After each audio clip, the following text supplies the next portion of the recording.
Short and not so sweet. Maybe that's how you would describe President Trump's inaugural speech, which I think was the briefest since Jimmy Carter.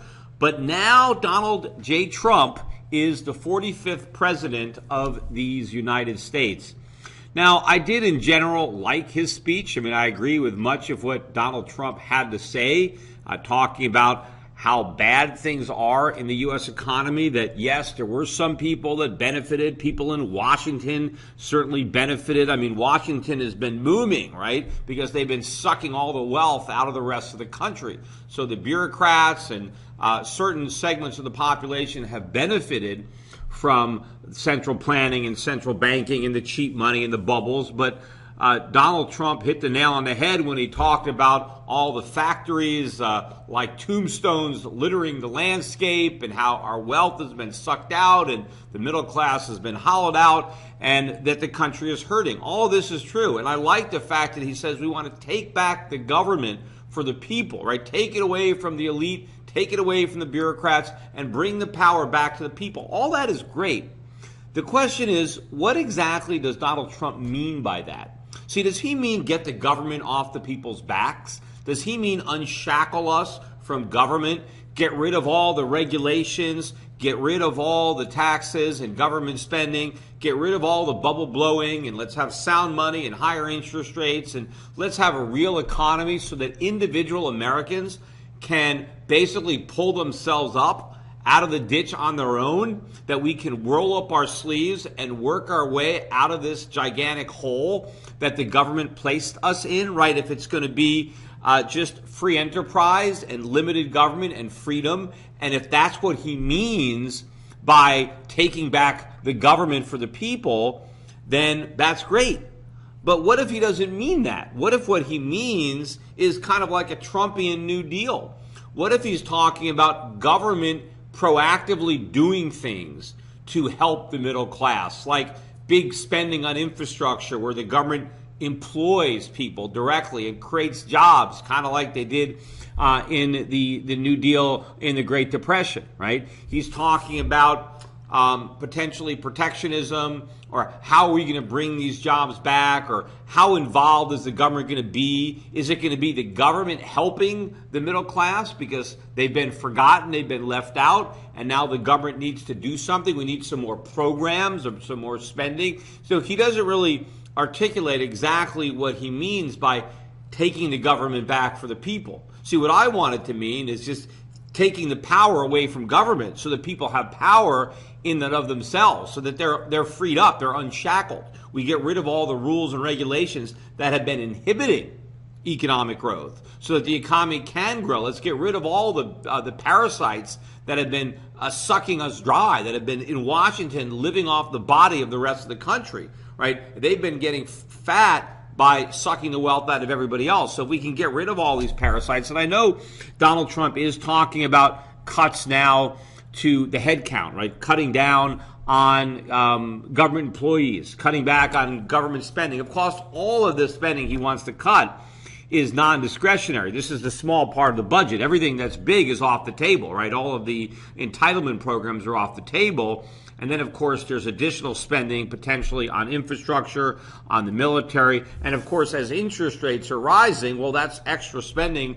Interest on the debt, that's on autopilot too, going up, just like Medicare, Medicaid, and who knows what he has in mind for a replacement for Obamacare. I mentioned he's talking about everybody being covered, nobody losing coverage, insurance companies not being able to discriminate based on pre-existing conditions. I don't know, it still sounds a lot like Obamacare, but we'll have to see what exactly the president meant. Now, you look at like the hearings from Rick Perry, who is the nominee to be the head of the Department of Energy, and that's the department whose name he couldn't remember in the debates, and he had to say oops, and that probably cost him his shot at the White House. But he wanted to eliminate the Department of Energy until he's going to be appointed to run it. Now he thinks it's great.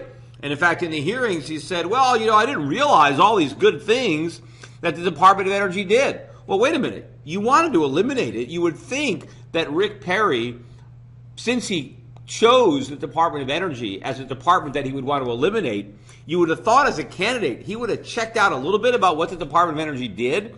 Or did he just grab onto that as a talking point? Hey, let's eliminate some agencies. Which one should I go for? Just like, pulled it out of a hat, like he didn't even bother to look at what they actually did. And he just said, let's just eliminate it. Or, did he know what they did and he wanted to eliminate it, but now he doesn't want to because he wants to run it? See, that's the problem with power, right? It corrupts, right? And absolute power corrupts absolutely. Nobody wants to eliminate the agency that they control, right? The Republicans are great at criticizing government when they're out of power. But the minute they're in power and they wield the government power, they own it, all of a sudden it's their government and their agencies, and they can use it in ways that will benefit them. All of a sudden, oh no, this is great, right? So if that is an indication of what's going to happen, we have all these businessmen coming to Washington, but are they really going to clean house? Are we really going to drain the swamp, or do we simply have new creatures, now living in the same swamp? We'll see. One of the things that Trump mentions, which maybe Trump doesn't even understand the implications, when he talks about how we're going to put America first, right? Because all these countries all around the world, they've been taking advantage of us, right? And that's going to stop. That ends today, right? We're not going to let these countries take advantage of us by shipping us all these consumer goods that we don't have to pay for. Now, he didn't put it in those terms. See, he says, we want to bring back all the manufacturing jobs. Well, that means we have to bring back the work. See, jobs are work, right? That's the hard part. And of course, we can't get the jobs without the factories and without the capital investment. So there needs to be some sacrifice. In order to invest in plant and equipment, we got to free up some savings. We got to stop all this spending. And if foreigners aren't going to be sending us all these products anymore, well, that means we're not going to have all these products. And, these products make our lives better.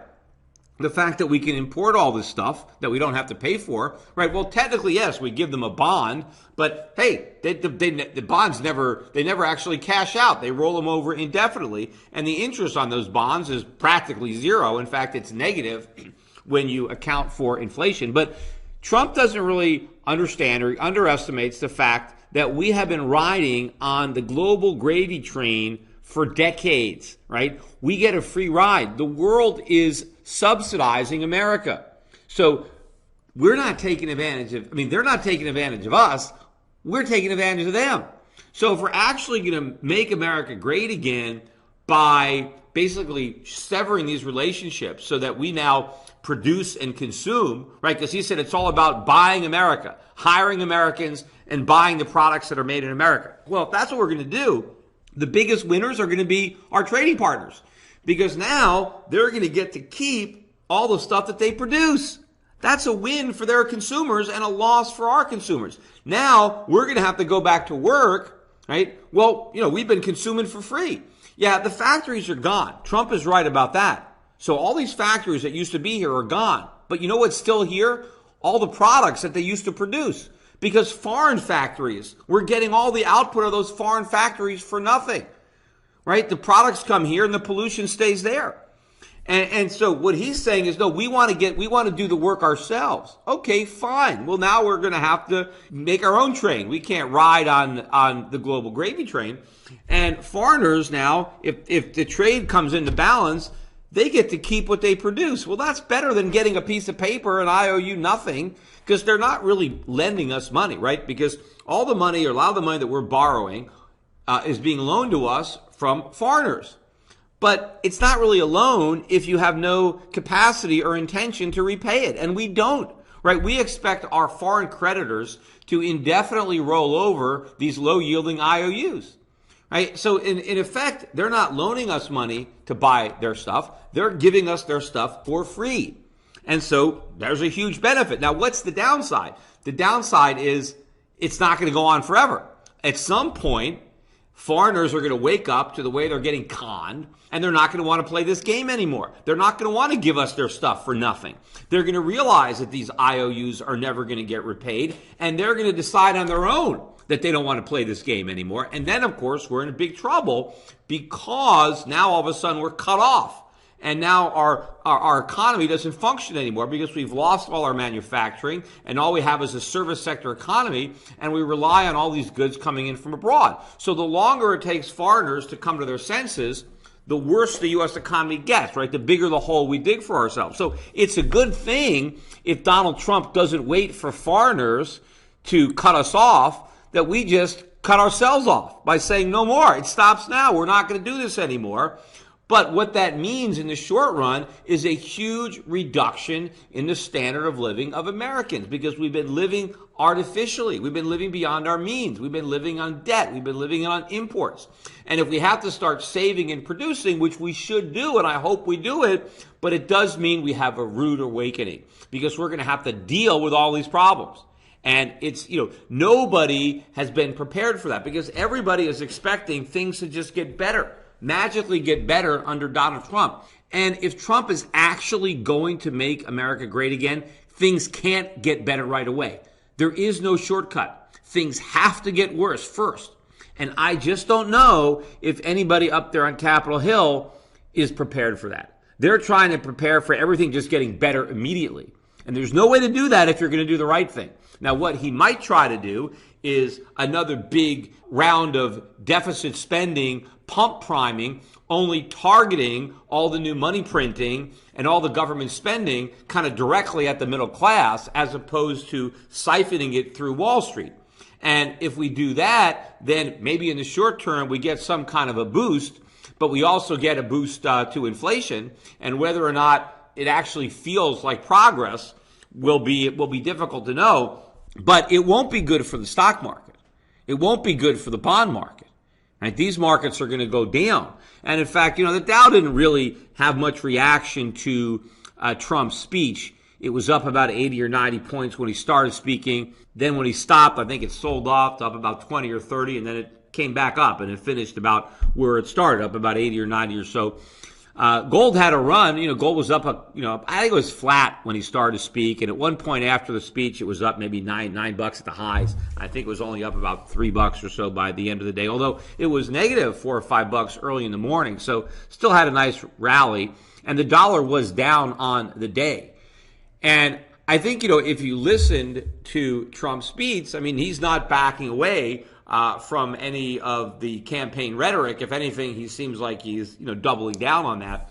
So I think to the extent that we get some of these protectionist type measures, it's going to be negative for the dollar. It's not going to be a positive like some people think. And the U.S. stock market and the U.S. bond market, I think, are very, very vulnerable here. But if we get new government spending and if we get some tax cuts, and it's all paid for with bigger deficits. Now, I know I mentioned earlier they're talking about some cuts, right? Laying off some government workers. I'll believe that when I see it, right? Because they can easily talk about it. But I don't know that they're going to get that done. And, of course, Trump does need the cooperation of Congress and, to get his agenda. And Congress is not going to really want to approve a lot of these cuts, a lot of these layoffs, because the people who are laid off are mad. People are laid off in their districts, and now they got to run, right? The House members have to run every 2 years, and they don't want people that were laid off from government jobs in their district voting for their opponents, right? This is a problem. And so they're talking about it, but I don't know that we're actually going to get much in the way of discretionary cuts. But even if we get some, those cuts will pale in comparison to the increases that are on autopilot from interest on the debt and entitlements, and then the fact that Trump wants to spend more on the border and more on national defense and more on infrastructure. All that is going to more than offset whatever cuts, if they're able to get any cuts in the headcount at government. And it doesn't sound like any agencies are going to get eliminated. Maybe they'll try to reduce the scope of what they do. And that's, certainly possible, but I don't think it's going to be enough. But the bottom line is that what Trump actually means, right, what he's planning on doing relative to what he's saying is still an open book. Remember, he was very much a Democrat before he decided to run as a Republican. He is putting a lot of small government guys in his cabinet. And if that's some indication as to where he's leaning and who's talking to him, right, who is putting ideas in his head, then that is a positive sign. But I still don't think any of these guys really appreciate the gravity of the economic problem. These aren't a bunch of Austrian economists. If anything, they're more monetarists and the same old guys that were advising George Bush and the same type of people who thought everything was great up until the financial crisis of 2008. Remember, all the Republican strategists, all the economists, they didn't see the housing bubble. They didn't see there was a problem there. They thought everything was good. And so I agree with a lot of these guys. Yes, we need less government. We need fewer regulations. We need tax cuts. But understanding the dynamics in the U.S. economy and understanding all of the damage that's been done over the generations and how we've got this complete bubble economy and understanding this relationship between us and the rest of the world. Yes, we've lost our factories. Yes, we've run these good big trade deficits. But the flip side of that is we've lived beyond our means. We've been able to enjoy a higher standard of living than what our true productive capacity would otherwise entitle us to. And that's what's in jeopardy here. And especially if Donald Trump is going to threaten and criticize the rest of the world, hey, you guys better, we're paying for your defense. You're not paying us enough to defend you. So you're shirking on your NATO responsibilities. And we're putting these tariffs and we're thinking about America first. And hey, we like you, but you know what? We got to think about ourselves. That may, of course, result in a backlash. And we are putting in jeopardy the fact that we've been supported and living off of the hard work of the rest of the world. I am all in favor of that. The sooner that happens, the better. The problem is going to be the short-term implications of that are going to be very, very bad economically. It's going to produce a recession, and it could very well backfire on Trump as if somehow Trump caused this recession to happen when, in fact, it was going to be inevitable. And the fact that it happened under Trump means it would have been worse if it happened 4 years later and there was another person president. But it wouldn't have been as bad if it happened 4 years earlier or 8 years earlier, because we succeeded so many times in kicking the can down the road. Now it's going to be much worse when we can't kick it anymore because we run out of road. And if Trump did a better job of preparing people for the pain so that, hey, this is what's going to happen. These bad things are going to happen. And this is why these bad things are going to happen. And they were going to happen eventually anyway. So let's get it out of the way. If he prepared people for that, then it would be okay. But if you make people think everything's just going to be great, right, and there is no short-term pain, that it's just all immediate gain, and then you get the short-term pain, then it's a problem, because then you're blamed for it. It's like you caused it, and you have to bear the consequences, which is why I don't think they're going to do the right thing. What they're going to do is more of the same. More cheap money, more government Keynesian stimulus, and Trump is going to hope that he can make it for another 4 years before the whole thing blows up. Janet Yellen, she spoke a couple of times this week. She sounds very cooperative. Her speech was more dovish, I guess, than her last speech. She said that she's not worried at all about inflation, even though we just got the CPI this week, and it's up 2.1% over the last year, December to December. That's above their 2% so-called target. We know that the unemployment rate is 4.7, right? According to them, it's full employment. So we've got really low unemployment. We got inflation now at their target. Why are interest rates still 0.5%? Janet Yellen would say, well, we got to be very gradual. Why? If you've achieved your inflation target, if you've achieved your unemployment target, why are interest rates still at a level of half of where they were when we were trying to fight the bursting of the dot-com bubble and the September 11th event? We were in a recession, right? And interest rates are still lower now than they were then. If everything is great, why is the Fed still so frightened to raise interest rates? And one of the things that Janet Yellen said is that she said, well, we want to just be very, very careful in raising rates, because she said if anything bad happens, we don't have a lot of ammunition to fight the recession, meaning that if our raising rates triggers the recession, we're in trouble because we don't have a lot of way to cut, which means she's worried that even small rate hikes could trigger a recession. So she's hoping that if she just goes very, very slowly, that it won't happen. But you know what? It's going to happen anyway. And of course, that means they have even less so-called ammunition to fight the recession because they wouldn't have raised rates. In fact, that's why Alan Greenspan raised interest rates by only 0.25% every time they met, because he was so afraid to do it quicker because he didn't want to prick the housing bubble. Well, he pricked it anyway. It's just that he ended up pricking a much bigger bubble, and it was much worse. So now Yellen is raising rates 25 basis points, not every time they meet, but once a year, right? And hoping, well, maybe we'll get out of Dodge, but they won't. They're still pricking this bubble, and the fact that they're taking so long to raise rates simply means the bubble is that much bigger, and so when the air finally comes out, there's much more there. And, in her earlier speech, the one earlier in the week, and I forget, she spoke, I think, to an organization out in California, she talked about why it's so important that we have inflation above 2%, right? And the reason she said this is she said that interest rates, of course, reflect inflation.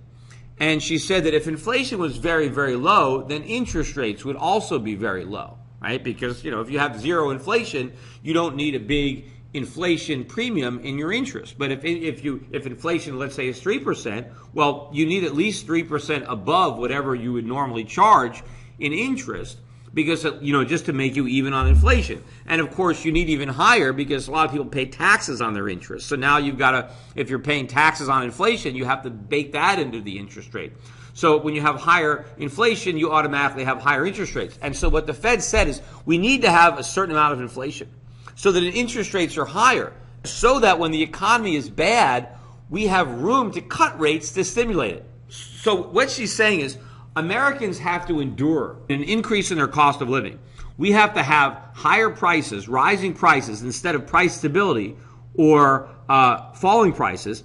And we have to pay higher interest rates, higher nominal interest rates than we would ordinarily pay, just so the Federal Reserve can tinker with the economy. Just so the Federal Reserve, when they think it's necessary, can try to stimulate the economy by cutting rates. I mean, the reality is, all they do by cutting rates is blow bubbles. The Fed can't micromanage the economy. That's their hubris. And because they think they're so good at managing the economy, the rest of us have to suffer with a rising cost of living and higher interest rates just so they can fine-tune the economy when they can't even do it. Every time they do that, they just make it worse. So how about we just get rid of the Fed, and then we have no need to have inflation high because we don't have to have high interest rates. We can have stable prices or falling prices and low interest rates and not have a Fed. Right? The whole purpose, supposedly, of Americans having to endure a rising cost of living is so the Fed can fix the economy when it breaks, when the Fed is the reason the economy constantly needs fixing because they're the ones that keep breaking it. And of course, when they fix it, they don't fix it, they just break it even more. Also going on this week, we finished up the Davos conference. I think I mentioned that on the last podcast. But one of the, I think, the interesting takeaways is that everybody seems to be so worried in Davos about populism, right? The Brexit or the rise of Donald Trump, and they don't understand, like, why are the people rising up against the government? Well, look what the government has done to them. They don't understand all this redistribution hasn't improved the standard of living, right? They've been doling out all these goodies, and they think that the people should be satisfied with the crumbs that are thrown to them from the government table. And all their solutions is, well, we need more welfare. We need more programs. We need to redistribute more money from the rich to the poor to keep the poor happy. No, all that does is keep the poor poor. And they're never going to be happy. What we really need, what these elites in Davos need to understand, is that it's their progressive policies, their Keynesian policies, their central banking that is the problem. Everything is blowing up in their face, right? They are the cause of the suffering. And more government, more redistribution is not the solution to these problems. The solution to the problems is less government and more freedom. So when we have freedom, we have prosperity, we have opportunity. People can start businesses, people can hire people. And, this is what I hope, again, Trump is talking about. We want to take our country back, not just change the direction of government programs so that they're aimed or targeted at the middle class rather than the rich. But I have no idea what exactly Donald Trump means. And some of the things that he says are very scary. Some of the things he says, when you listen to it, it's, all right, this is bigger government. This is another program. He just thinks he can do a better job than the people who have been running the government before. After all, now he is wielding the power, and he's just going to wield it benevolently, as opposed to people who had it in the past that did it in a way that only benefited, the few, the elites, the bankers, Washington establishment, and not the middle class. But we need to watch very carefully exactly what Donald Trump does. I know he's probably going to take the weekend and relax a little bit, but next week could be a very, very big week. We can get a little bit of a window into what he has in mind based on what some of the early executive orders he issues or what orders of Barack Obama's are undone. But, one of the things that's probably interesting, with this inauguration is here you have Barack Obama, and he's sitting there. And he takes credit for what a great job he believes he's done, right? That he inherited a disaster from George Bush, and that now we've had this great recovery. We've created all these jobs, and he thinks he's done a great job. Now, maybe he doesn't really believe that, but I have a feeling that he does. I don't think he's just lying. But he thinks he's just done this great job, and now he has to sit there and listen to Donald Trump basically saying everything has been terrible. Everything has been awful. We've all been suffering. And I hear your pain, and your suffering ends now. Right? Now we're going to finally have an economic recovery that Barack Obama has been bragging about. He has been talking about the fiction peddlers, right? The people who were trying to claim that the recovery wasn't as robust as he was taking credit for. Well, now you have basically the fiction peddler is the president. President Trump became president by peddling the very fiction that Obama was talking about. And now he's the president. And now he has that bully pulpit.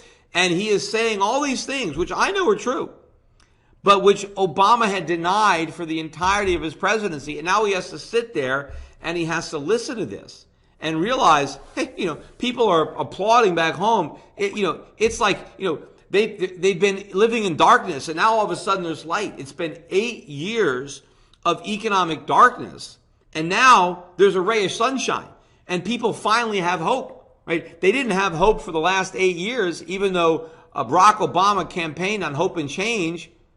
Now people finally have hope. They're finally hoping for the change that they had hoped Barack Obama would deliver, but after 8 years, he delivered none of it. But again, we have some serious, serious problems. We need change desperately, but there is no quick fix. There is no painless solution.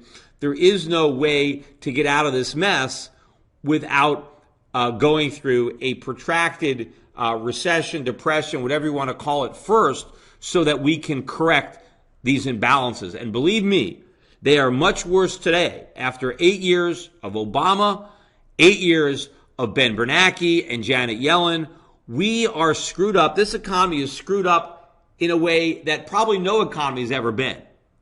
And we have the capacity, Donald Trump is right about that, we have the capacity to turn this around. But do we have the will? And does Donald Trump and do members of Congress, Republicans in particular, also have the political will to get it done? I hope they do, but I'm not betting on it. Not yet, anyway. Today's financial advisors behave like pro wrestling TV commentators. They scream that the recovery is strong, debt is manageable, inflation is low, and that the Federal Reserve has everything under control.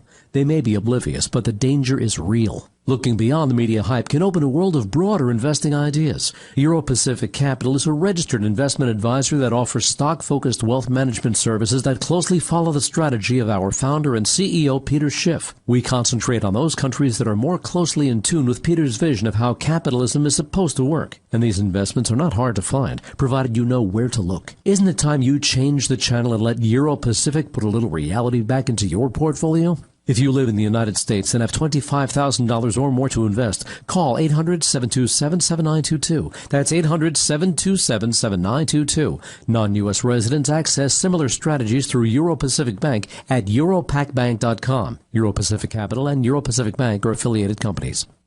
Hi, this is Peter Schiff, and long before foreign governments were buying gold, I urged my clients to put 5 to 10% of their portfolios into physical precious metals. Despite gold's massive rise over the last decade, I still think that a 5 to 10% allocation to gold and silver is a smart investment decision. But buyers have to beware. Big TV gold dealers push all sorts of coins that are poor investments. Bait and switch deals, price protection guarantees, leveraged gold accounts. These are just a few of the sleazy tactics used to swindle inexperienced gold buyers. My gold company is different. We never offer a coin or bar unless I consider it to be a good investment. I want my customers to be educated. That's why I'm offering you a free research report exposing the biggest scams and ripoffs in the industry. Download my report, Classic Gold Scams and How to Avoid Getting Ripped Off, for free at goldscams.com. This report tells you everything you need to know about how to avoid losing thousands of dollars with scam gold dealers. It even tells you how to tell if a salesman is lying to you on the phone. This is a must-read for anyone considering a gold or silver investment. Download this free report today at goldscams.com. That's goldscams.com.